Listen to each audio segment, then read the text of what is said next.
Hi guys, welcome back to my YouTube channel. So today, as you can see in the title down below, I'm gonna be showing you what I do to prepare my pointe shoes. It's been a long request of people because I think I might be the first male dancer to do a video like this on YouTube. I know it's tons of videos of other ballerinas that they explain how to do it, but I think it can be helpful for a lot of ballerinas and also for male ballet dancers that are starting to do pointe around the wall.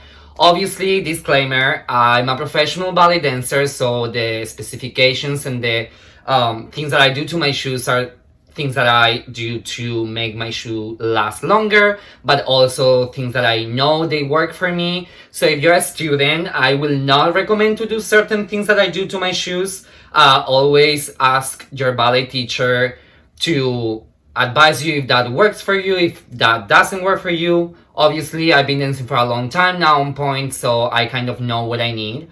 And I'm gonna show you step by step. So if you're gonna know how I do it, keep on watching and let's get into it.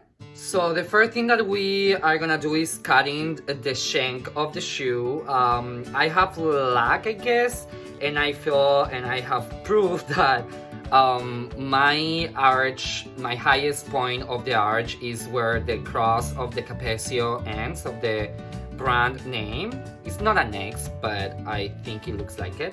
So basically what I do is that I take out this layer and then I try to separate this. It's a little bit hard because it's sewing in by hand, so I have to sometimes, you know, do a little bit of that. Yeah, so now that's done. And what I do is that I go as far as I can with this. I separate it and I bend it a little bit. And right where you see the needle over there, I don't know if you can see it, but it's like a needle over there. I take my my cutter, my Stanley knife, and I basically go in diagonal like this. Go in diagonal on top of that needle. I think it's really good as a reference to know where you cut. So now I'm gonna cut it and I'm gonna put it in the speed so you guys, you know, see it. And what I do always, just to make sure that I is the right size, I will take my booty out and I will just insert my foot on it with no toe pads or anything, and I will just like bend the shoe, and as you can see now it bends right on the top of my arch.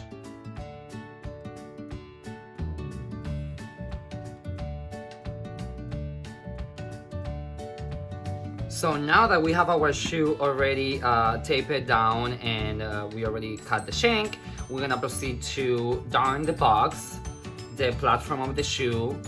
This is called platform. So we're gonna darn all around, and in that way we're gonna have a little bit more of a base, a bigger box, a bigger platform, sorry, so you prevent from going forward or backwards or sideways, and it kind of like it keeps you in the center of your shoe, so all that also prevents the shoe from dying faster because you are actually using the whole platform, so you don't damage certain specific areas on the shoe. So what I'm gonna be using is regular threading, darning thread. It's just really, it's a thin cotton thread, and I normally do it double, and then I leave at the end where you see that it's the little knot. I don't know if you can see it well, but the little knot over here, I leave a string which I take it as a guide for the platform. So I put it around and I have a guide of a straight line for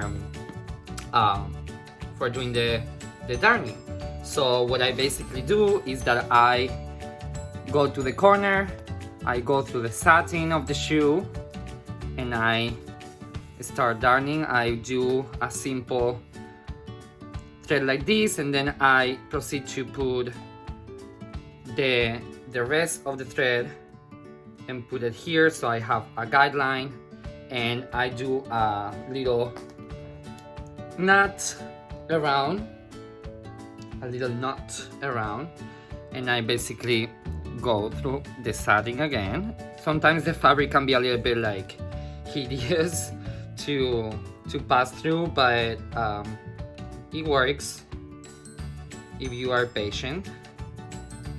So I'm gonna finish this first knot, so you not keep saying knot, so you see the result. As you can see, this little knot over here, and I'm gonna do another one so you can see it, and then we're gonna speed it up so we make this process less hideous for all of us, because it's a long process. I'm gonna tie it, make sure that the rest of the thread is there, and we can already see what we are forming here. So I'm gonna continue doing it, and then I keep going with the process.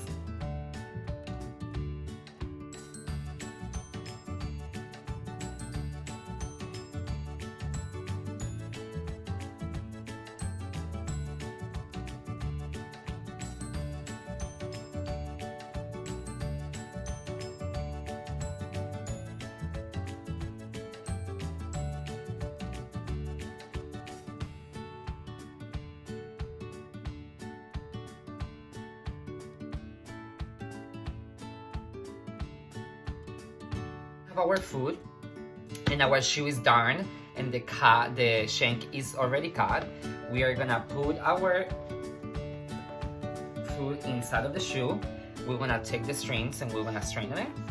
You always want to put the feet up, because that's like the plie length of your Achilles, and that's gonna be the maximum stretch that the shoe is gonna need. So that's gonna prevent from your Achilles to be circulation cut, which it happens to me a lot of times at the beginning when I start using pointe shoes. So you just, what I do is that I'm gonna do 1 or 2 or 3 depending of what you like, your preference. I always do 2 or 3 depending. Now I'm doing 3. You take the little scissors and you cut the yoke string so it is not in the middle of the way, and you don't have to worry about that yoke string ever again, so it doesn't show up in the stage. So I use the elastic from Gainer Minden. I'm reusing all the elastics from pointe shoes. That's a good tip. Reuse the elastics, so save them and make sure that you take care of them and wash them. And I do crisscross.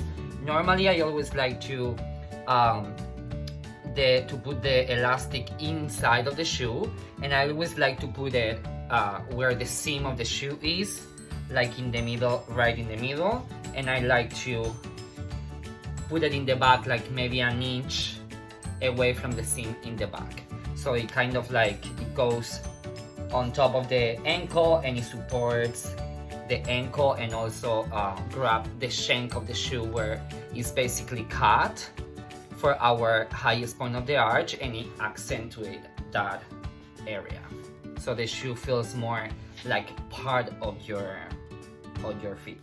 So now that we have our shoe on, you can see that I already sewn one side of the ribbon, and it's because I do the loopy system, because I use elastic ribbon to prevent tendonitis, and even if you have tendonitis, to alleviate a little bit of pain in the tendon in the back of the heel.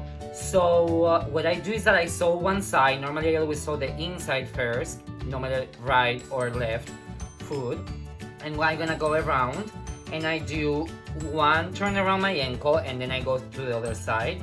So once I'm there, as you can see, it's also a cleaner line. You don't have any knots in the side of the shoe, so it's flatter. So what I do is that I make sure I grab the side that is gonna be, I fold it into the inside to know which side I have to sew on. Now I undo what I did before, take my shoe off, and go ahead and place it where I want my ribbon to be. I normally do it right next to the elastic, right there. And what we're gonna do is that we're gonna just regular sewing.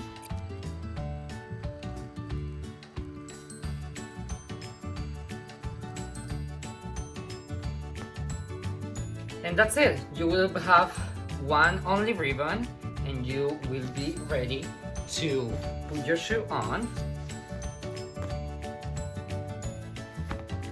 You will put whatever toe pad or inserts that you use on the shoe, and then we will just cross the elastic, loop it once,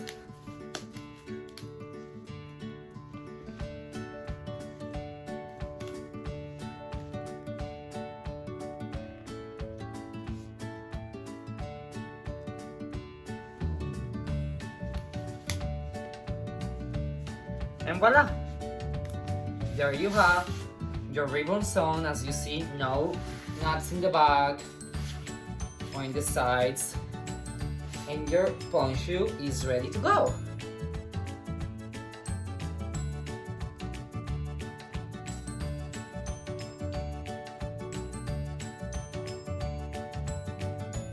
Okay guys, so this is being my tutorial of how to prepare your pointe shoes. I hope it helped you out a little bit, or it gave you some tips or tricks to make your pointe shoes life bigger and better.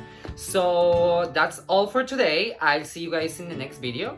Don't forget to subscribe, to like this video, and to push the notification button, the little belly, and to get notifications of my new videos. Mwah! I'll see you in the next one.